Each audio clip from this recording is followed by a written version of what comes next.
বন্ধুরা দেখো, আজকে আমাদের বাসনওয়ালা দিদি এসেছিলো দুপুরবেলা, ভরা দুপুরবেলায়। তখন আমি লাইভটা সারছিলাম, সেই সময় আমি প্রথমে সকালবেলা এসেছি। আসলে আমি সেই দিদি একটু এখন তো খুবই ব্যস্ত, দুদিকে আমার গ্যাসের উনুন জ্বলছে, এখন সব স্কুল কলেজ যাবে, তুমি পরে এসো। তারপরে দুপুরবেলায় এসছে, তাড়াতাড়ি করে লাইভটা তখন চলছিল, লাইভটা তাড়াতাড়ি করে সমাপ্ত করে আমি দিদির সাথে কথা বললাম। দেখো দিদি আমার জন্য এই দুটো বাসন আজকে দিয়ে গেল। এই একটা টিফিন কারিবারে দিদি তোমার জন্য এটাই নিয়েছি, অনেক দূর থেকে বই তুমি নাও। তো আমার এরকম প্রচুর বাসন আছে, যার জন্য বলার জন্য এটা নিলাম। এটা যেন কটা শাড়ি নিয়েছে, 12টা কাপড় নিয়েছে, এটার জন্য 12টা কাপড়, বোঝো। আমার সুতির শাড়িগুলো আমি তো একটু শাড়িতে রঙ উঠে গেলে পরি তো না, আর যদি শাড়ি কোথাও একটু খোঁচা লেগে ছিঁড়েছে, আমি সে শাড়ি পরি না। ছেঁড়া শাড়ি না পরতে নেই, যেন ছেঁড়া জিনিস কোনোদিন পরবে না, পরতে নেই, তাতে দুঃখ দারিদ্র টেনে আনে। আর আমার শাড়িগুলো সত্যি সত্যি বেশি দিন একটা শাড়ি পরি না, বেশি দিনই পরি না বলতে গেলে, মানে মাস দেড় পরি কিনা সন্ধ্যা একটা শাড়ি।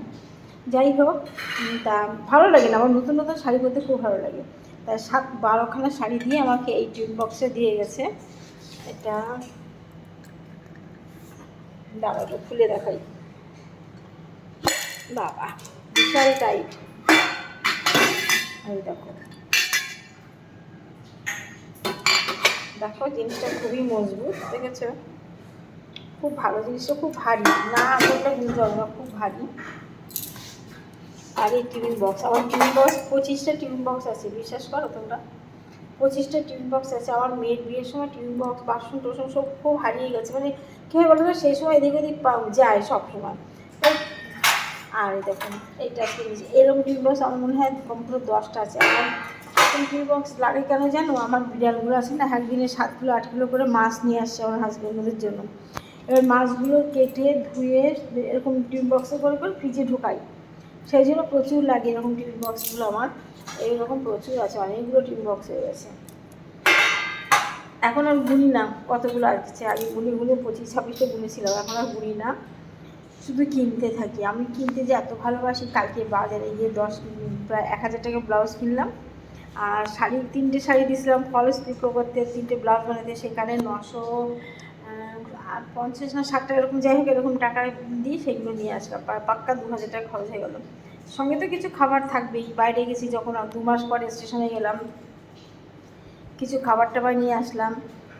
যাই হোক এই করতে থাকি, আর তোমাদের সঙ্গে থাকি, এইবার আমার কাজ, বুঝেছো? একটু দেখো এই টিফিন বক্সটা নিয়েছি, একটু টিফিন বক্সটা একটু ডিসপুট আছে, কিন্তু কিছু করার নেই। এই দেখেছো, এই দেখে এইটা আছে, এই আর ছিল না, এই বলছে এখানে কিছু হবে না বৌদি, এইটা যদি ভাঙে ফাটে, অনেক কিছু বলছে।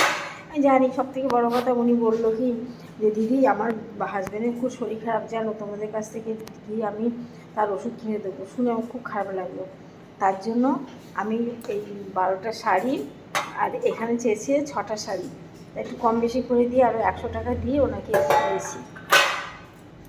একটা শাড়ি কম বেশি করে দিয়েছি আর 100 টাকা বেশি করে দিয়ে ধরে দিয়েছি, বলছি তুমি এটা নিয়ে যাও, তোমার হাজব্যান্ডকে সুস্থ করো। আর কি কী করবো বলো, সবার কষ্ট দেখলে খুব খারাপ লাগে, কিছু করার নেই। তো আমার তো প্রচুর থাকলে তো সবাইকে দিতে পারতাম, কিন্তু আমারও তো প্রচুর নেই, সীমিত।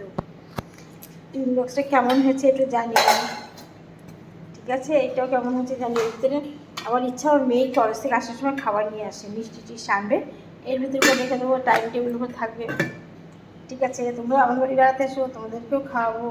ঠিক আছে বন্ধুরা, রাখলাম। ভিডিও আমি বড় করি না, তোমরা আমার ভিডিওগুলো কেটে যেও না, পুরোটা দেখো প্লিজ প্লিজ প্লিজ।